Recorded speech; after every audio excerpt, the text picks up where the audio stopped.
Front house நண்பர்களுக்கு வணக்கம். அமைச்சர் ராஜ்மோகன் ஏன் தொழில்துறை அமைச்சர் கீர்த்தனாவுக்கு முட்டு கொடுக்கிறாரு? ஆளுநர் அவர்கள் குதிரை பேரம் பற்றி முதலமைச்சர் விஜய் கிட்ட கேட்க போறாங்களா? ஆதிதிராவிடர் துறையை சமூக நலத்துறைன்னு ஏன் மாத்தணும்? இது மாதிரி விஷயங்கள்லாம் நம்ம ஷோல இப்ப விவாதிக்கலாம் வாங்க. வணக்கம் சார். வணக்கம் சார். இப்போ இனிஷியலாக பார்த்தீங்கன்னா அமைச்சர் ராஜ்மோகன் இப்போ நியூஸ் ரிப்போர்ட்டர்ஸ்லாம் பார்த்து அமைச்சர் கீர்த்தனா வந்து ஒரு தங்கச்சியாக தான் நினச்சி அந்த பொண்ணுகிட்ட பேசினாங்க. அவங்க ரீல்ஸ் எடுக்கலை, மற்ற யாரோ எடுத்ததை போட்டுட்டாங்க. அவங்களே வந்து ஒரு மாற்றுத்திறனாளியின் மகள் தான்.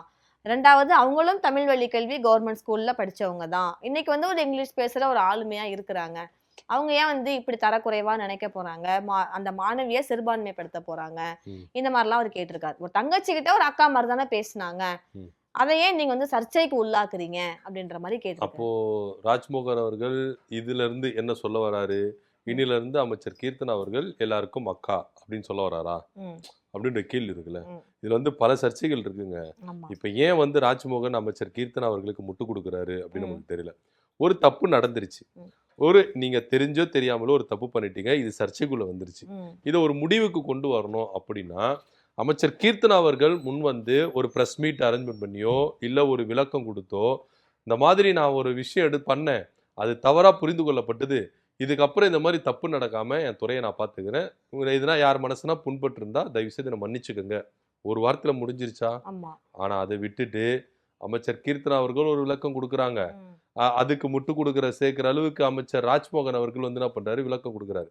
அக்கா மாதிரி அக்கா மாதிரி அக்கா மாதிரினா அப்போ ராஜ்மோகன் அவர்கள் குடும்பத்துல சேர்ந்த ஒரு குழந்தைய இது மாதிரி வந்து அமைச்சர் கீர்த்தனா அவர்கள் இது மாதிரி அசிங்கப்படுத்தி கேவலப்படுத்தி ஒரு வீடியோ எடுத்தா, அதாவது வீடியோ எடுக்கல கூட வந்தவங்க இது மாதிரி வீடியோ எடுத்து வெளியிட்டா அமைச்சர் ராஜ்மோகன் அவர்கள் அக்கா மாதிரின்னு சொல்லிட்டு இதை கடந்துட்டு போயிடுவாரா என்ன அப்படின்ற ஒரு கேள்விகள் நமக்கு வருது. அதாவது அது தனக்கு வந்தா ரத்தம், மற்றவங்களுக்கு வந்தா தக்காளி சட்னி அப்படின்ற ரேஞ்சுக்கு தான் அமைச்சர் ராஜ்மோகனுடைய ஸ்பீச் இருக்குது அப்படின்றத நம்ம பாக்குறோம். உங்க அமைச்சரவையில ஒரு அமைச்சர் சர்ச்சைக்குள்ளா இருக்கிறாங்க, அதை எப்படி சார்ட் அவுட் பண்ணணுமோ அதை சார்ட் அவுட் பண்ணணும். ஆனா அவங்க செஞ்சது தப்பு இல்லை, நியாயப்படுத்தி நீங்க பேசுறீங்களே, அப்ப இதுல என்ன சொல்ல வர்றீங்க? அப்போ உங்க தரப்புல இருந்து யாரு தப்பு செஞ்சாலும் நீங்க பாதுகாத்துருவீங்க, அவங்கள வந்து தப்ப வச்சிருவீங்க அப்படின்னு வெட்ட வெளிச்சமா தெரியுதா? இது சம்பந்தப்பட்ட அமைச்சர் வந்து வெட்ட வெளிச்சமா சொன்னாங்கன்னா முடிஞ்சு போயிருச்சு. அப்பவே எல்லாம் அந்த விஷயம் வந்து பத்தி யார் பேச போறா? ஒரு மன்னிப்பு கேட்ட பேருக்கு யாரு பேச போறா? அது முற்றுப்புள்ளி வச்சாருச்சுல. ஆனா நீங்க கமா போட்டு போட்டு போட்டு போட்டு இது பேசும் பொருளா ஆக்கிட்டு இருக்கீங்களா? இன்னைக்கு இதை பத்தி நம்ம இதை பத்தி பேசிட்டே இருக்கோம்ல, இதுக்கு ஏன் இப்படி சொல்ல வராங்க அப்படின்றது நம்மளுக்கு ஒரு குழப்பமா இருக்கு. சரி, அமைச்சர் ராஜ்மோகன் அவர்கள் சொல்றாரு அவங்க வந்து வீடியோ போடல, ஆடியோ போடல, எதுவுமே போடல, கூட போனவங்க வந்து என்ன பண்ணாங்க, வீடியோ எடுத்திருக்காங்க அப்படின்னு சொல்றாங்க. அதே மாதிரி ஆய்வுக்கு போறது நல்லது தானே, அமைச்சர் ஆய்வுக்கு போனா என்ன தவறுன்ற மாதிரியும் கேக்குறாங்க. இப்ப யாருமே ஆய்வுக்கு போனதை பத்தி தப்பு சொல்லவே கிடையாது. ஏன்னா எல்லாருக்குமே தெரியும், ரூல்ஸ் அண்ட் ரெகுலேஷன் தெரியும். ஒரு அமைச்சரா இருக்கிறவங்க, ஒரு எம்எல்ஏ இருக்கிறவங்களே அந்த தொகுதிக்கு உட்பட்ட ஸ்கூலுக்கு ஆய்வு போகலாம், அந்த தொகுதிக்கு உட்பட்ட எல்லா அரசு அலுவலகங்களுக்கு ஆய்வுக்கு போகலாம். அப்படி எம்எல்ஏக்கே அந்த அதிகாரம் இருக்கும்போது இவங்க அமைச்சருக்கு எந்த அளவுக்கு அதிகாரம் இருக்குது நம்மளுக்கு தெரியல. இப்ப ஆய்வு போனது பத்தி மேட்டரே கிடையாது. அந்த குழந்தைய நிக்க வச்சு கேள்வி சிரமப்படுத்தினாங்களே, இதுதான் கேள்வியே. ஒருவேளை ராஜ்மோகன் அவர்கள் சொல்ற மாதிரியே அவங்க போடல, கூட போனவங்க தான் வீடியோ எடுத்தாங்க அப்படின்றது உண்மையானால் ஏன் அமைச்சர் கீர்த்தனா அவர்கள் அலோவ் பண்ணணும் அப்படி ஒரு கேள்வி இருக்குல்ல.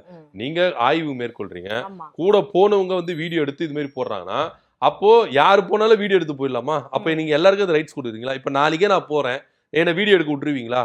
யார் எவங்க தெரியாம வீடியோ எடுக்க விட மாட்டீங்களா? அப்ப யாரோ ஒருத்தர் வீடியோ எடுத்தவங்க கூட போனவங்கன்னா அப்போ அமைச்சருக்கு சம்பந்தப்பட்டவங்க தானே வீடியோ எடுக்கணும். இப்ப முதலமைச்சர் கூட போறாருங்க, போனாருன்னா அவருக்குன்னு சில புரோட்டோகால்லாம் இருக்குது. இஷ்டத்துக்கு எல்லாரும் எடுத்து போட்டுற முடியுமா? முடியாது இல்ல. ஏன்னா யார் யார் எடுக்கணும் அப்படின்னு சொல்லிட்டு அவங்க லிஸ்ட் வச்சுட்டு போய், இப்ப நம்ம கூட வந்து ஒரு நியூஸுக்கு போறோம், எல்லா நியூஸ் எடுத்து நம்ம முதல்வர் நியூஸ் எடுத்து போடுறதுக்கு அலோ பண்ணிடுவாங்களா? முடியாது. அப்போ ஒரு அமைச்சர் கூட போறாங்க அப்படின்ற பட்சத்துல இவங்க இன்னார் தான் வீடியோ எடுக்கணும், இதெல்லாம் வீடியோ எடுக்கணும்னு சொல்லிட்டு அவங்களுக்கு இன்ஸ்ட்ரக்ஷன் போயிருக்கும். சும்மா போறவங்க எல்லாம் வீடியோ எடுத்துட்டு போட முடியாது. அந்த ரூல்ஸ் வந்து அங்க இருக்கவங்க ஃபாலோ பண்ணிருக்கணும். அமைச்சர் அவர்கள் இதை அலோ பண்ணியிருக்கிறார். அப்போ அவங்களுடைய உத்தரவின் பேர்ல தான் இந்த வீடியோ எடுக்கப்பட்டிருக்கு. இப்ப இவங்க எடுத்தான்னா கூட போனவங்க எடுத்தான்னா அப்ப கூட போனவங்களுக்கு நீங்க எப்படி அலோ பண்றீங்க? எப்பா இது சென்சிட்டிவான விஷயம், சரி ஓகே எடுத்துட்டாங்கப்பா, வீடியோ எடுத்துட்டாங்க. பொதுவாவே வீடியோல பள்ளி மாணவ மாணவிகளை பிளர் பண்ணி தான் காமிப்பாங்க. இதுல வந்து அப்படியே கிளியரா காமிக்கிறாங்க. ஆமா, நீங்க எடுத்துட்டீங்க, வீடியோ எடுத்துட்டீங்க, ஓகே, எடுத்துட்ட பிறகு இது போட வேண்டாம், இஷ்யூ ஆகும். எதனா ஒரு கண்டிச்சிங்களா? ஸோ அப்போ நீங்க எந்த வித கண்டனமும் தெரிவிக்கவில்லை. நீங்க கூட போறவங்க எல்லாருமே வீடியோ எடுத்து போட்டுக்கலாம்னா, அப்போ பள்ளி கல்வித்துறை அமைச்சர் ஒரு ஆர்டர் ஒன்று போட சொல்லுங்க. யார் வேணா என் கூட வாங்க, நான் ஆய்வு மேற்கொள்ளும் போது எதனா பண்ணும்போது வீடியோ எடுத்து போடுங்க அப்படின்னு சொல்ல வராரா என்ன அப்படின்னு நம்மளுக்கு தெரியல. ஸோ ஃபால்ட் இவங்க கிட்ட இருக்கு, தப்பு இவங்க கிட்ட இருக்கு. இதை எப்படி மூடி மறைக்கலாம், ஆபத்துல சிக்கினவங்க, சர்ச்சையில சிக்கினவங்களை எப்படி பாதுகாத்துக்கலாம் அப்படின்ற ஒரு எண்ண ஓட்டத்துல தான் அமைச்சரவையில் இருக்கிற அமைச்சர்கள் இருக்கிறாங்களே கண்டி, இது தப்பு செஞ்சுட்டாங்க, அந்த தப்பை சுட்டி காட்டி அவங்களுக்கு வந்து விளக்கம் கொடுக்க வேண்டிய இடத்துல அமைச்சர் அவர்கள் இல்லை அப்படின்றது ரொம்ப வெட்டு வெளிச்சமா தெரியுது. அப்போ அமைச்சர்கள் தப்பு செஞ்சா இன்னொரு அமைச்சர் வந்து பாதுகாப்பாரு, முட்டு கொடுப்பாரு, அப்படிதான் எடுத்துக்கணும். அப்ப இங்க ஒருத்தருக்கு ஒருத்தர் நீங்க வந்து சமரசம் செஞ்சுட்டு போறீங்கிற மாதிரி தானே தெரியுது. சோ இது வந்து பயங்கரமா கண்டிக்கத்தக்கது. அமைச்சர் ராஜ்மோகன் அவர்கள் விளக்கம் கொடுக்கிறேன் அப்படின்னு சொல்லிட்டு மீண்டும் இந்த விஷயத்த சர்ச்சைப்படுத்தி இருக்கிறாரு அப்படின்னு தான் நம்ம எடுத்துக்கொள்ள வேண்டிய விஷயம். அவங்க துறை சார்ந்த பிரச்சனை எவ்வளவோ இருக்கு. இப்ப கூட திருவள்ளூர்ல வந்து அமோனியா கேஸ் லீக் ஆகி நிறைய இறப்புகள் வந்து நம்ம சந்திச்சோம். ஸோ அந்த மாதிரி அங்க கூட ஆய்வுக்கு போயிருக்கலாம் கீர்த்தனா அவர்கள். அவங்க தொழில் சார்ந்த இடம் தான் அது. ஸோ அது இல்லாம இது மாதிரி போய் சர்ச்சை அவங்க மேலும் மேலும் அதிகப்படுத்திக்கிறாங்க. நம்ம ட்ரோல் ஆகணும், ட்ரெண்ட் ஆகணும்னு பண்றாங்களா என்னன்னு தெரியல. இது மக்கள் கிட்ட பேசும் பொருளாவே இருக்கணுங்க. நம்மளை பத்தி மக்கள் வந்து மறந்துடக்கூடாது, நம்ம பேசும் பொருளாவே இருக்கணும் அப்படின்றதுக்காக கூட அவங்க இது மாதிரி செயலில் ஈடுபடுறாங்களா நம்மளுக்கு தெரியல. ஏன்னா இது மாதிரி நம்ம எடுத்து போட்டோம்னா மக்கள் கிட்ட நம்ம கனெக்டிவிட்டியாவே இருப்போம், நம்மளை மக்கள் மறந்துட மாட்டாங்க அப்படின்ற ஒரு எண்ணத்துல அவங்க போட்டாங்களான்னு தெரியல. ஆனா ஒண்ணு, இவங்க ஏதோ ஒரு நினைச்சு போட்டிருக்காங்க, இது சர்ச்சையில முடிஞ்சிருக்கு. இதுக்கு விளக்கம் கொடுக்கிற இடத்துல, அப்பாலஜி கேட்கிற இடத்துல அமைச்சர் கீர்த்தனா அவர்கள் இருக்கிறாங்க. இதை சார்ட் அவுட் பண்ணுங்க. அதுதான் நம்ம வைக்க வேண்டிய விஷயமாவே இருக்கு. இப்ப அடுத்ததாக பாத்தீங்கன்னா, ஏலூர் தொகுதியில வந்து அந்த சந்தையில 1,00,000 லஞ்சம் கேட்டாரு. அந்த தாவேகாவினுடைய எம்எல்ஏ சரவணன் அவர்கள். எனக்கு வந்து 1,00,000 நீங்க வந்து குடுக்கணும் அப்படின்ற மாரி நெறைய சர்ச்சைகள் போணுச்சு. ஆனா அவரு இல்லவே இல்ல. நான் அந்த ரசீது எங்க? அதெல்லாம் இல்ல. அதெல்லாம் கட்டுப்படுத்துனா வியாபாரிகளுக்கும், மக்களுக்கும் வந்து சுமை கம்மியாகும் அப்படின்னு தான் நான் வந்து யோசிச்சேன். நான் லஞ்சம்லாம் வாங்கவே இல்லையே அப்படின்னு அவரு மறுக்கிறாரே சார். ஆக்சுவலா இவங்க ஒரு விஷயத்துல மாட்டிக்கிறாங்க. ம். தாவேக்கா நிர்வாகிகள், எம்எல்ஏக்கள், அமைச்சர்கள் எல்லாருமே ஒரு விஷயத்துல போய் மாட்டிக்கிறாங்க, சிக்கிக்கிறாங்க. இதுல எப்படி தப்பிக்கிறதுக்கு அப்படின்ற ஒரு விவகாரம் தான் இந்த மாதிரி வந்து பிளேட் அப்படியே திருப்பி போடுற விவகாரம். இப்ப அங்க இருக்கிற வியாபாரிகள் வந்து சந்தை வியாபாரிகள் என்ன அலிகேஷன் வைக்கிறாங்க, ஆதாரம் இல்லாமையா போயிட்டு அவங்க வேணும் அப்படின்னு இப்ப எம்எல்ஏ மேல வீண் பழி சுமத்தணும்னு அவங்களுக்கு நான் வேண்டுதலா? சோ அவங்க வந்து பாதிக்கப்பட்டிருக்கிறாங்க. பாதிக்கப்பட்டவங்க தான் போய் என்ன பண்றாங்க, முறையிடுறாங்க. அதுக்கே நீங்க வந்து செவி கொடுக்க மாட்டீங்க. இவரு டக்குன்னு இப்படி மாத்துறாருன்னா இதுல எந்த விவகாரம்? இப்ப நீங்க செங்கல் சூளையில கூட 1,00,000 ரூபாய் கேட்கறாங்க, ஆமா. வண்டல் மண் அள்ளுறதுக்கு வந்து காசு கேட்கறாங்க அப்படின்னு பல சர்ச்சைகள் இருந்துச்சுல. ஏன் இந்த எம்எல்ஏ நீங்க இந்த அளவுக்கு பாதுகாக்கிறீங்க?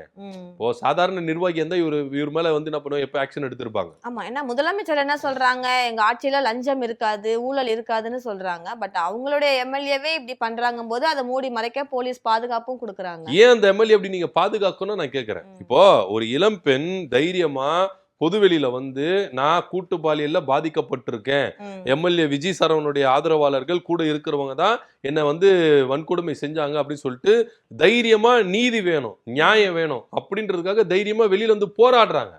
அப்போ பெண்களுக்கு நான் பாதுகாப்பு கொடுப்பேன், பெண்களுக்கான ஆட்சின்னு சொல்லி ஆட்சிக்கு வந்தாரு விஜய் அவர்கள். இப்ப அந்த பெண்களுக்கு நீங்க என்ன நீதி கொடுத்தீங்க, என்ன நியாயம் கொடுத்தீங்க? உங்க எம்எல்ஏ சார், உங்க கட்சி எம்எல்ஏ என்ன பண்றாரு, தப்பு பண்ணியிருக்கிறாருன்றது ஆதாரத்தோட ப்ரூவ் பண்றாங்க. அவங்க ஆதாரம் இல்லாமலாம் வரல, ஆதாரத்தை வெளியிட்டுட்டாங்க.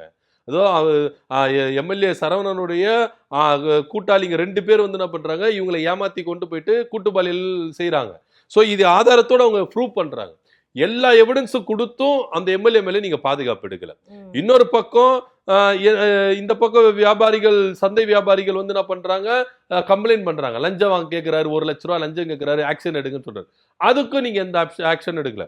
சோ இதை திசை திருப்பணும் அப்படின்றதுக்காக என்ன பண்றாரு, என்கிட்ட வந்து பேரம் பேசுறாங்க, என்ன வந்து எம்எல்ஏ பத்தி ராஜினாமா பண்ண சொல்றாங்க, 50 கோடி கொடுக்குறேன்றாங்க, 100 கோடி கொடுக்குறாங்க. அவர் வெளியிட்ட ஆடியோல என்ன தெளிவா தெரியுது, 50 கோடி ரூபா கொடுக்குறேன்றீங்க, 100 கோடி ரூபா என்ன இலக்கரமா நினைச்சிட்டீங்களா, நான் எப்பவுமே தாவேக்கால தான் இருப்பேன், என்ன அப்படி எடை போடாதீங்க, இப்படி எடை போடாதீங்க அப்படி இப்படின்னு சொல்றாருல. ஃபுல் ஆடியோ நீங்க ஒரு ரிலீஸ் பண்றதுக்கு தயாரா இருக்காரா அப்படின்னு கேள்வி பண்ணி போட்டுருக்காங்க அந்த போர்ஷன் மட்டும். ஏங்க இப்போ நீங்க கால் பண்றீங்கன்னா உங்க போனுக்கு வந்து நீங்க ரெக்கார்ட் பண்றீங்கன்னா ஆப்போசிட்ல பேசுறவங்களுக்கு ஒன்னு ரெக்கார்ட் பண்றது தெரிஞ்சிருக்கணும், இல்ல தெரியாம இருக்கணும். சோ நீங்க பாதி மட்டும் நீங்க கட் பண்ணி போறீங்கன்னா அதுக்கு முன்னாடி இருந்த கான்வர்சேஷன் எங்க, ஏன் கால் பண்ணாங்க, ஆமா ஏன் கால் பண்ணாங்க, எதுக்கு கால் பண்ணாங்க, அதுக்கப்புறம் முடிவு கால் பண்ணதுல என்ன, நீங்க பர்டிகுலரா இதை மட்டும் கட் பண்ணி போறீங்கன்னா அப்ப சந்தேகம் வருதுல. சரி ஓகே, அது கூட நம்ம விட்டுடுவோம். ஏன்னா கால் பண்ணவங்க ஒரு அந்த ஒரு தொழிலதிபர் நினைக்கிறேன், அந்த ஏரியால ஒரு தொழிலதிபர், அந்த மாவட்டத்துல தொழிலதிபரா இருக்கிறாரு, விஜயோடைய ஆதரவாளரும் இருக்கிறாரு. இல்ல முன்னாள் அமைச்சர் அனிதா ராதாகிருஷ்ணன் அவங்களுடைய ஆதரவாளர்களும் அப்படின்ற மாதிரி இவர் சொன்னார். அதெல்லாம் கட்டுக்கதைங்க. அது அனிதா ராதாகிருஷ்ணன் அவர்களே மறுத்துட்டாரு. அவர் பேசுறது எல்லாமே பொய்யா தான் இருக்குது, இதெல்லாம் கட்டுக்கதை அப்படின்னு சொல்றாரு. நான் அதுக்கும் வரேன். இப்ப நீங்க அனிதா ராதாகிருஷ்ணனோட ஆதரவாளர்கள் சொல்ல வரீங்களா, போங்க கம்ப்ளைண்ட் கொடுங்க, ஆதாரத்தை கொடுங்க. ஏன் இது வரைக்கும் கைது பண்ணல? உங்க ஆட்சி தானே. இப்போ இளையராஜா அவர்களை ஊத்தாங்கரை எம்எல்ஏ இளையராஜா அவர்கள் கிட்ட 35 கோடி ரூபாய் பேரம் பேசுனாங்கன்னு சொல்லிட்டு ஒரு 3 பேர் 4 பேர் அரெஸ்ட் பண்ணிருக்காங்களா? அந்த விவகாரத்துல செந்தில் பாலாஜி முடிச்சு போடுறாங்களா? அது போல இந்த எம்எல்ஏ கிட்ட 50 கோடி கிட்ட பேசியிருக்காங்க. 35 கோடிக்கே நீங்க கைது பண்ணிட்டீங்க. 50 கோடி ஆதாரத்தை கொடுத்துட்டாரு, யார் அவங்கன்னு சொல்லிட்டாரு. சோ எல்லாத்தையும் கொடுத்து ஏன் இது வரைக்கும் கைது பண்ணல? அப்போ இது சந்தேகப்பட வேண்டிய விஷயமா தானே இருக்குது. அந்த ஊத்தாங்கரை எம்எல்ஏக்கு நீங்க வந்து அதிரடியா கைது பண்றீங்கன்னா, இவர் ஆதாரத்தை கொடுத்தும் ஏன் நீங்க எதுவும் கைது பண்ணல? அந்த நபரை போன்ல பேசுன நபரை ஏன் கைது பண்ணல? சோ கைது பண்ணிருக்கணும்ல, ஆக்ஷன் எடுத்திருக்கணும்ல. அனிதா ராதாகிருஷ்ணன் ஆதரவாளர்னா திமுகனா வெள்ளமாச்சே தாவேகாவுக்கு, உடனே ஆக்ஷன் எடுத்துக்கலாமே, ஏன் எடுக்கல? அப்போ எல்லாமே இது ஒரு நரேட்டிவ் செட் பண்றாங்க, ஒரு டிராமா. சோ இதுல இருந்து இது தப்பிக்கிறதுக்கு, இதுல இருந்து இது மாற்று டேக் டைவர்ஷன் பண்றதுக்கு தான் இங்க தாவேகா நிர்வாகிகள் இருக்காங்க. இதுக்கு ஆதரவா செயல்படுறாங்க தாவேகா அரசு. ஏன்னா போலீஸ் பாதுகாப்பு கொடுக்குறாங்க அவருக்கு. அவர் வந்து ஏற்கனவே லஞ்சம் வாங்கியிருக்கிறாரு, திருட்டுத்தனமா லாட்டரி நடத்திட்டு இருக்கிறாரு. ஆமா, அதான் அனிதா ராதாகிருஷ்ணன் அவங்க சொன்னாங்க, நான் ஒன்னும் லாட்டரி நடத்தல, பாலியல் வன்கொடுமை பண்ணல, பெண்களுக்கு எதிராக நான் வந்து அபசமா எதுவும் செய்யலன்ற மாதிரி அவரே சொல்லியிருந்தார். ஆமா, திருட்டுத்தனமா லாட்டரி நடத்திருக்காங்க, லஞ்சம் வாங்குறதுக்கு முயற்சி இருக்காங்க. ஒரு இளம் பெண்ல நீங்க பாதிக்கப்பட்டிருக்காங்க உங்களால. சோ அப்படி இவ்வளோ குற்றச்சாட்டு வச்சிருக்கிறவங்களுக்கு ஏன்னா எல்லா எவிடன்ஸோட கொடுத்துருக்காங்க. அப்ப நீங்க போலீஸ் பாதுகாப்பு கொடுக்குறீங்கன்னா ஏன் இந்த எம்எல்ஏ நீங்க இந்த அளவுக்கு பாதுகாக்கணும் அப்படின்னு ஒரு கேள்வி இருக்குல்ல. நீங்க இதுவே சாதாரண ஒரு நிர்வாகியா இருந்தா உடனே கட்சியில இருந்து நீக்கிருப்பாங்க. ஏன்னா எம்எல்ஏ நீக்க முடியாது. எம்எல்ஏ நீக்கினா உங்களுக்கு ஒரு சீட்டு கம்மியாகும். அப்போ நீங்க வந்து சுயநல அரசியல் தானே செய்றீங்க. அப்போ மக்களுக்கான அரசியல் இல்ல. அவர் ஆரம்பத்துல என்ன சொன்னாரு, பதவியேற்கும் பொழுது எல்லாம் வாழை சுருட்டி வச்சுக்கணும், நான் சும்மா இருக்க மாட்டேன், நம்பாட்சி தானே சொல்லிட்டு அப்படி ஆடாதீங்க இப்படி ஆடாதீங்க, அதுக்கப்புறம் நான் பவர் கொண்டு வந்து என்ன பண்ணுவேன், தக்க நடவடிக்கை எடுப்பேன், அப்படி இப்படின்னு சொல்லிட்டு நீங்க வந்து உங்க நிர்வாகிகளுக்கு மிரட்டல் கொடுத்தீங்க, உத்தரவு போட்டீங்களா? இப்ப என்னாச்சு? உங்க நிர்வாகி மேல, உங்க எம்எல்ஏ மேல சட்டமன்றத்துல எதிர்கட்சி தலைவர் எல்லா ப்ரூஃபோட கொடுக்குறாரு. ஏன் ஆக்ஷன் எடுக்க மாட்டீங்க? ஏன் பயம்? அப்பனா எம்எல்ஏக்கள் தப்பு செஞ்சாலோ அமைச்சர்கள் தப்பு செஞ்சாலோ பாதுகாக்க வேண்டிய ஒரு அரசு தான் இங்க இருக்குது. வேணா போர்டு வேணா போட்டுக்கலாம், எம்எல்ஏ தாவேகா எம்எல்ஏக்கள் நிர்வாகிகள் தப்பு செய்தால் இங்க பாதுகாக்கப்படும் அப்படின்னு வேணா போர்டு வேணா போட்டுக்கலாம் அப்படின்ற ஒரு நிலைமைக்கு தான் இன்னைக்கு வந்திருக்காங்க ஸ்ரீவைகுண்டம் எம்எல்ஏ தரப்புல மூலியமா அப்படின்றதான் ரொம்ப வெட்ட வெளிச்சமா தெரியுது. ஓகே சார், இப்ப ஆளுநர் அவர்கள் இந்த குதிரை பேரம் நடந்துச்சு, நம்ம வந்து டெய்லியே பேசிட்டு தான் இருக்கோம், இவங்க பண்றாங்க, ஆளுங்கட்சி தான் அதிகமாக பண்றாங்க, இது வரைக்கும் இல்லாத மாற்றம் இதுதான், மாற்றம் தரோம்னு சொல்லி இந்த குதிரை பேரம் தான் பெரிய இதா இருக்குன்ற மாதிரி சொல்லிட்டு இருக்கிறாங்க. ஸோ இந்த குதிரை பேரம் பத்தி நான் முதலமைச்சர்கிட்ட கேள்வி கேட்பேன், என்னுடைய பவரை நான் கொண்டு வருவேன், பவர் 167 அதை நான் கொண்டு வருவேன் அப்படின்ற மாதிரி அவர் சொல்லிட்டு இருக்காரு. ஆக்சுவலா ஆளுநருக்கு வந்து சட்டப்பிரிவு 167 பயன்படுத்துறது அதிகாரம் இருக்குதா அப்படின்னா இருக்குது. ஒரு மாநிலத்துல அரசு நிர்வாகத்துல அமைச்சரவையில அவர் விளக்கம் கேட்கலாம், தலையிட முடியாது, பட் விளக்கம் கேட்கலாம். அந்த பவர் அவருக்கு இருக்குது. சட்டப்பிரிவு 167 பயன்படுத்துக்கான அதிகாரம் ஆளுநர் அவர்களுக்கு இருக்குது. என்ன பண்ணுவாரு அப்படின்னு பாத்தீங்கன்னா விளக்கம் கேட்பாரு. எதிர்கட்சிகள் வந்து இப்போ ஒரு எதிர்கட்சி 2 3 எதிர்கட்சி வந்து கொடுக்குறாங்க, அது ஒரே கண்டென்ட் கொடுக்குறாங்க. குதிரை பேரம் நடந்திருக்கு, அதிகாரத்துல அமைச்சரவையில் இல்லாதவங்க 2 பேருக்கு வந்து என்ன பண்றாங்க, அமைச்சரவை கூட்டத்துல கலந்துக்கிறாங்க, ஏதோ சந்தேகங்கள் இருக்கு, பல குழப்பங்கள் இருக்கு அப்படின்னு சொல்றாங்க. ஏன் அப்படின்னு பாத்தீங்கன்னா குறிப்பா எம்எல்ஏக்கள் ராஜினாமா செய்யறாங்க. நீங்க நார்மலா ஒரு நிர்வாகி ராஜினாமா பண்ணிட்டு போறது அது வந்து இயல்பா நடக்குதுன்னு வச்சுக்கோங்களேன். ஆளுங்கட்சிக்கு போவாங்க, எலெக்ஷன் முடிஞ்சு 2 மாசம் தாங்க ஆகுது, அதுக்குள்ளாகவே எல்லா எம்எல்ஏக்களும் குறிப்பா எம்எல்ஏக்கள் ராஜினாமா பண்ணிட்டு போறாங்க. அதிமுக எம்எல்ஏக்கள், இந்த பக்கம் நீங்க திமுக எம்எல்ஏக்கள் ராஜினாமா பண்ணிட்டு போல, அதிமுக எம்எல்ஏக்கள் ராஜினாமா பண்ணிட்டு போறாங்க. குதிரை பேரம் அப்படின்றது வெட்ட வெளிச்சமா நம்மளுக்கு தெரியுது. வைகோ அவர்களே ஓபன் ஸ்டேட்மெண்ட் வைகோ அவர்கள் நீங்க சொன்ன மாதிரி வைகோ அவர்கள் ஓபன் ஸ்டேட்மெண்ட். விஜய் அவர்கள் என்கிட்ட சொன்னாரு, நீங்க ராஜினாமா பண்ணிட்டு வாங்க, உங்களை ஜெயிக்க வைக்க வேண்டியது என் பொறுப்பு, நானே பிரச்சாரம் பண்ண வரேன். இதுவே ஒரு பெரிய சாட்சி தான், இதுவே ஒரு பெரிய ஸ்டேட்மெண்ட் தான். வைகோ அவர்களை விசாரிங்க, என்ன கான்வர்சேஷன் நடந்து அவர் தான் சொன்னாரு, இதுவே ஒரு பெரிய ஸ்டேட்மெண்ட் தான், ஆதாரம் தான். சோ இப்படி இருக்கும் பொழுது பல விஷயங்கள் நடக்குது. ஓஎஸ் மணியன் அவர்கள் சொன்னாரு, சி விஜயபாஸ்கர் நீங்க ராஜினாமா பண்ணிட்டு வாங்க, உங்களுக்கு அமைச்சர் பதவி வாங்கி தரேன்னு சொல்லிட்டு சொன்னாரு. சோ இதெல்லாம் ஒரு வகையில் எவிடன்ஸ் தான். சோ இதெல்லாம் வந்து திமுக போய் கொடுக்குது, அதிமுக கொடுக்குது, பாஜக போய் கொடுக்குது, எல்லாரும் ஒரே கண்டென்ட் தான் கொடுக்குறாங்க. குதிரை பேரம் நடக்குது, குதிரை பேரம் நடக்குது. அப்ப ஏன் இதுல வந்து உண்மை இருக்க கூடாது அப்படின்ற ஒரு சந்தேகம் தான் ஆளுநர் அவர்களுக்கு இருக்குது. ஆர்.எஸ். பாரதி அவர்கள் சொல்றதை வச்சு பார்த்தா ஆளுநர் அவர் மனவேதனைப்படுத்திட்டு பட்டி இருக்காரு, என்கிட்ட வந்து சொன்னாரு அப்படின்னு சொல்லிட்டு ஆர்.எஸ். பாரதி அவர்கள் வெளியே வந்து சொல்றாரு. அப்ப ஏன் இது நடந்திருக்க கூடாது? அப்ப இவருக்கு அதிகாரம் இருக்குதா அப்படின்னா அதிகாரம் இருக்கு. ஆனா ஆட்சியை கக்குறதுக்கான இவர்கிட்ட பவர் இருக்குதானா? அது கிடையாது. என்ன பண்ணுவாரு? விளக்கம் கேட்பாரு. இது மாதிரி உங்க ஆட்சியில வந்து எதிர்க்கட்சிகள் வந்து இது மாதிரி அலிகேஷன் கொடுத்துருக்காங்க, குற்றச்சாட்டு கொடுத்துருக்காங்க, இதுல உங்க தரப்புல இருந்து விளக்கம் என்ன அப்படின்னு சொல்லிட்டு விளக்கம் கேட்பாரு. அது முதலமைச்சர் விளக்கம் கொடுக்கணும்.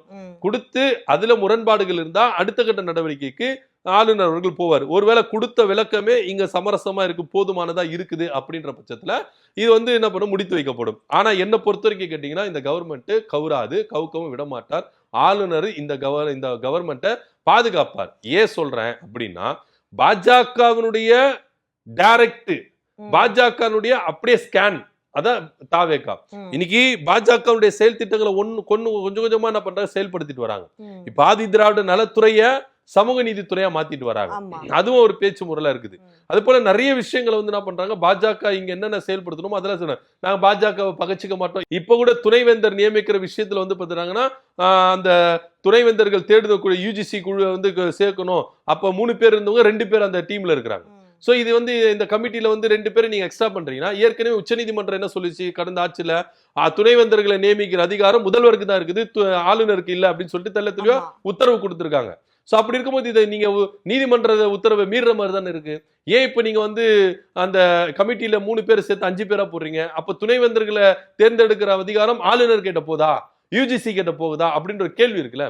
சோ இது எல்லாமே இவங்க வந்து பாத்தீங்கன்னா ஒரு வகையில பாஜகவுக்கு ஃபேவரா செயல்படுறாங்க, ஆளுநருக்கு ஃபேவரா செயல்படுறாங்க அப்படின்றதா வெட்ட வெளிச்சமா தெரியுது. அதனாலேயே இந்த கவர்மெண்ட் கவுக்க ஆளுநர் விட மாட்டார் அப்படின்னு மட்டும் நல்லா தெரியும். இப்ப ஆளுநர் வந்து விஜய் அவர்கள்ட்ட கேக்குறாங்க, அந்த கேள்வியில அவங்களுக்கு வந்து பதில்ல ஒரு இது இல்ல, ஒரு திருப்தி இல்ல, முரணாதான் இருக்குன்ற பட்சத்துல அடுத்த கட்ட நடவடிக்கையா என்ன எடுப்பாங்க? அடுத்த கட்ட நடவடிக்கையா உள்துறை அமைச்சர்கிட்ட, மத்திய உள்துறை அமைச்சர்கிட்ட பேசுவாங்க. அவங்க தரப்புல இருந்து பதில் வரும். அப்படி ஒருவேளை வந்தாங்க அப்படின்னா நீங்க சொல்றது கேட்கறது வரை பார்த்தா இங்க ஆட்சியை கலைக்கிறதுக்கு இவங்க உள்துறை அமைச்சர் மூலமா செயல்படுவாங்க. அப்போ அங்க கவர்னர் ஆட்சி வரதுக்கு இங்க வந்து நடக்கும். அது அடுத்த 6 மாசத்துக்கு இங்க எலெக்ஷன் நடக்கிறதுக்கு வாய்ப்புகள் இருக்கு அப்படின்றத நம்ம பார்க்கணும். ஆனா இதை ஆளுநர் அலோ பண்ண மாட்டார். ஏன்னா பாஜக என்ன நினைக்குது அப்படின்னா இங்க திராவிடம் இல்லாத தமிழ்நாடு, அதே போல பெரியார் இல்லாத தமிழ்நாடு, அம்பேத்கர் இல்லாத தமிழ்நாடு, கலைஞர் இல்லாத தமிழ்நாடு, பேரறிஞர் அண்ணா இல்லாத தமிழ்நாடு அப்படின்றத இவங்க இங்க ஸ்தாபனிக்கணும். அப்படி இருக்கும் பொழுது தாவேகா இருந்தாதான் இதை வந்து நம்ம செயல்படுத்த முடியும். திமுகவோ அதிமுக வந்தா திராவிடம் வந்துடும். திராவிடத்தை இவங்க ஒழிக்கணும் அப்படின்னா அது தமிழக வெற்றி கழகத்தினாலதான் முடியும்.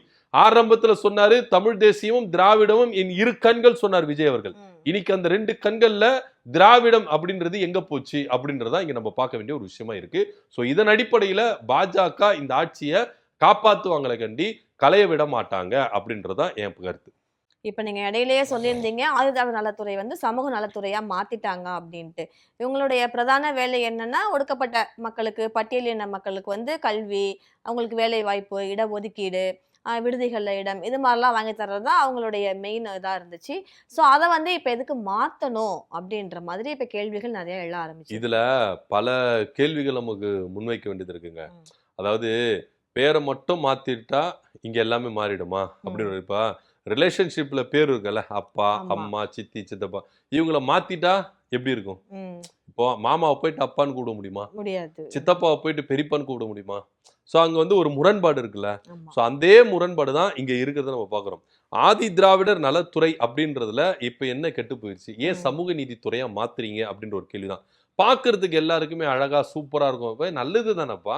சமூக நீதித்துறைன்னு சொன்னா ஏன் இவங்களுக்கு வந்து இந்த அளவுக்கு வந்து இது வருது, நல்லா தானே இருக்கு, ஏன் மாத்தணும், சூப்பரா இருக்கு, ஆமா நல்லா இருக்கு, இது ஆதி திராவிடர் அப்படின்னு சொல்றது அது வந்து ஒரு சமூகத்தை குறிக்கிற மாதிரி இருக்குல்ல. சமூக நீதித்துறை சொல்லிட்டு போகலாம், பொதுவா இருக்குதுல்ல அப்படின்னு சொல்லிட்டு எல்லாருக்கும் அப்படிதான் தெரியும். ஆனா பின்புலத்துல இருக்கிற விஷயங்கள் கொஞ்சம் கொஞ்சமா செயல்படுறதுக்கான வாய்ப்புகள் இருக்குது. ஏன்னா பாஜக இங்க இந்த ஆதி திராவிடர் நலத்துறை அப்படின்ற ஒரு விஷயமே இருக்கக்கூடாது அப்படின்னு நினைச்சது அப்படின்னு சொல்லிட்டு எதிர்க்கட்சிகளுடைய குரலா ஒலிக்கிறத இங்க நம்ம பாக்குறோம். ஏன்னா அவங்களுக்கு வந்து பாத்தீங்கன்னா அந்த சொல்லடையில இருக்கக்கூடாது. ஏன்னா நீங்க இதுக்கு முன்னாடி வாஜ்பாய் காலத்துல தனிநபர் ஆணையம் அப்படின்ற மாதிரி ஏதோ இருந்தது அப்படின்ற மாதிரி பேச்சுகள் இருக்கு. ஏன்னா தனிநபர் தனித்துறை அப்படின்ற மாதிரி ஏதோ விஷயங்களா இருந்தது மாதிரி சொல்றாங்க. சோ இத வந்து பாத்தீங்கன்னா ஆதி திராவிடர் நலத்துறை அப்படின்றத மாத்துனதே பாஜகவுல எடுத்துக்க முடியல. இது அப்பதுல இருந்தே அதிமுக திமுக ஆட்சி காலத்துல இருந்தே இத வந்து மாத்தணும் சொல்லிட்டு வந்தாங்க. அது வருடங்களாகவே இதை மாத்த முடியல. அது அதிமுகவும் மாத்தல, திமுகவும் மாத்தல. தொடர்ச்சியா என்ன பண்ணாங்க, எங்க ஜெயலலிதாவே மாத்தலங்க. அவங்களும் என்ன பண்ணாங்க, ஏன்னா ஒரு சில விஷயங்கள் வந்து ஜெயலலிதா வந்து செய்யறாங்கன்னா அது தமிழ்நாட்டுக்கு நலனா இருக்கும், சமூகம் சார்ந்த நலனா இருக்கும். அதனால அவங்களே மாத்தாம தான் செயல்படுத்திட்டு வந்தாங்க. இப்ப இவரு மாத்துறேன் அப்படின்னு சொல்லிட்டு இது மக்கள் மத்தியில ஒரு பெரிய மாற்றமா தான் இருக்கும். அது வரவேற்க தான் செய்வாங்க. ஆனா பின்புலத்துல இருக்கிற அரசியல் என்ன அப்படின்ற ஒரு கேள்வி இருக்குல்ல. சோ வலதுசாரிகளுடைய ஆசையை நிறைவேற்றுற இடத்துல தான் விஜய் அவர்கள் இருக்கிறாரு அப்படின்றது ரொம்ப வெட்டவெளிச்சமா தெரியுது. புரட்சி பாரதம் கட்சியுடைய தலைவர் ஜெகன்மூர்த்தி அவர்கள் என்ன சொல்றாரு அப்படின்னா, இந்த நீங்க சமூக நீதி துறையா மாத்தினா இது பொதுவான ஒரு துறையா மாறிடுதுல. இப்போ ஆதி திராவிட நலத்துறை வந்து SC/ST மக்களுக்கு தான். அந்த மக்களுக்கு இடஒதுக்கீடு, ஹாஸ்டல் எல்லாத்துலயும் இடஒதுக்கீடு அப்படின்றது சலுகைக்கு நிறைய கிடைக்குது. இப்ப நீங்க சமூக நீதி துறையா மாத்தினா பொதுவான துறையா மாறிடுதுல. அப்ப பொதுவான துறைனா எல்லாரும் உள்ள வந்துருவாங்க. அப்ப இவங்களுக்கு கொடுக்க வேண்டிய சலுகையில பங்கு போட்டு நீங்க மத்தவங்களுக்கு கொடுக்குறீங்களா அப்படின்ற ஒரு கேள்வி இருக்கு. அதுதான் அவர் முன்வைக்கிறார். இப்போ கூட்டணி அது ஆட்சி அதிகாரத்துல பங்கு பெற்றிருக்கிற ஆதரவு தருகிற விடுதலை சிறுத்தைகளை எதிர்க்குது. ரவிக்குமார் MP அவர்கள் எதிர்க்கிறார். ஏன் இந்த மாற்றம், இது மாற்றத்தினால என்ன நடந்துற போகுது அப்படின்னு அவர் என்ன பண்றாரு, எதிர்ப்பு தெரிவிக்கிறார். ஆனா அமைச்சரா இருக்கிற வன்னியரசு அவர்கள் இது வந்து நல்ல விஷயம் தானே, தொலைநோக்கு பார்வை அப்படின்றாரு. என்ன தொலைநோக்கு பார்வை நம்மளுக்கு புரியல. இப்போ சமூக நீதி அப்படின்னு பேசுறோம்னா எல்லா சாதியினரும் ஒன்றிணைத்து தான் ஒரே நேர்கோட்டில் வச்சு பார்க்கறத சமூக நீதி. ஏற்றத்தாழ்வு இருக்கக்கூடாது. எல்லாரையும் நீங்க ஒரே நேர்கோட்டில் வச்சு பார்க்கறதா சமூக நீதி. ஆனா இங்க நீங்க ஆதி திராவிடர்களுக்கு சமூக நீதி கொடுக்குறீங்கன்னா அப்போ வேரியேஷன் வருது இல்ல. சோ இது எல்லாத்தையுமே சுட்டி காட்டி தான் இதை எதிர்க்கிறாங்க. ஆனா இதை நான் மாற்றம் கொடுக்குறேன் அப்படின்னு சொன்னா இது விஜய் அவர்கள் மாற்றம் கொடுத்தாரு, ஓகே, அது அக்செப்டட். ஆனா பின்னாடி என்ன விளைவுகள் இருக்கு அதை நம்ம பார்க்க மறந்துடுறோம். சோ வலதுசாரிகள் இங்க விரும்புறத விஜய் அவர்கள் தொடர்ச்சியா என்ன பண்ற செஞ்சுட்டு இருக்காரு. சோ அதுல ஒரு பங்கு தான் இந்த ஆதி திராவிடன். ஏன்னா திராவிடமே இருக்கக்கூடாது. திராவிடம்னால குளிர் ஜுரம், பாஜகவுக்கும் தாவேக்காவுக்கும் குளிர் ஜுரமா என்ன நம்மளுக்கு தெரியல. அதனால அந்த திராவிடத்தை தூக்கிடணும் அப்படின்னு. ஏன்னா திராவிடம்னால என்ன ஒரு சாதி பெயர் அப்படின்னு நினைச்சுக்கிறாங்க. பட் அது கிடையாது. இது ஒரு துறைக்கான பெயர் அப்படின்றது தான் ரொம்ப வெட்ட வெளிச்சமா தெரியுது. சோ இத ஆதரவு தெரிவிக்கிற ஆளுங்கட்சியில் இருக்கிற ஒரு MP எதிர்க்கிறாரு, ஒரு அமைச்சர் ஆதரிக்கிறாரு அப்படின்னா இவங்களுக்குள்ளே ஒரு முரண்பாடுகள் இருக்குல்ல. என்ன இது சொல்ல வராங்க அப்படின்றது நம்மளுக்கு புரியல. இது ஒரு வகையில விசிகாவை பிளவுபடுறதுக்கு கூட வாய்ப்புகள் இருக்கு அப்படின்னு தான் பார்க்க வேண்டிய ஒரு விஷயமா இருக்கு. சோ இவங்களுக்குள்ளே பல சண்டைகள். ஏன்னா ரவிக்குமார் எதிர்க்கிறாரு, வன்னியரசு ஆதரிக்கிறாரு. சோ அப்போ இவங்களுக்குள்ளே விசிகா பிளவுபடுறதுக்கான வாய்ப்புகள் இருக்குதா அப்படின்னு ஒரு கேள்வியும் இருக்குது. ஏன்னா விஜய் அவர்கள் தொலைநோக்கு பார்வையோடு செயல்படுகிறார், அதனால இது பெயர் மாற்றம் நல்லது அப்படின்னு சொல்லிட்டு வன்னியரசு அவர்கள் சொல்றாரு. இல்ல இது வந்து வலதுசாரிகளுடைய விருப்பத்தை விஜய் அவர்கள் நிறைவேற்றுறாரு, அதனால இந்த பெயர் மாற்றம் என்றது ஏத்துக்க முடியாத ஒண்ணு அப்படின்னு ரவிக்குமார் MP, விடுதலை சிறுத்தை ரவிக்குமார் MP அவர்கள் எதிர்க்கிறார். சோ இவங்களுக்குள்ளே பல முரண்பாடுகள் இருக்கு. இதன் காரணமாக விடுதலை சிறுத்தைகள் பிளவுபடுறதுக்கும் வாய்ப்புகள் இருக்குதா அப்படின்றத நம்ம பொறுத்திருந்தா பார்க்கணும். ஏன்னா கட்சி விசிகாவா இருந்தாலும் அதுக்குள்ள இருக்கக்கூடிய நாடாளுமன்ற உறுப்பினர், சட்டமன்ற உறுப்பினர் அவங்களுக்குள்ளேயே வந்து ஒரு சமத்துவம் இல்லை அப்படின்ற மாதிரி தான் தெரியுது. ஸோ நம்ம வெயிட் பண்ணி தான் பார்க்கணும். இதே மாதிரி அரசியல்ல நாளைக்கு இருக்கக்கூடிய நகர்வுகளை நம்ம நிகழ்ச்சியில அலசி ஆராயலாம். நன்றி, வணக்கம்.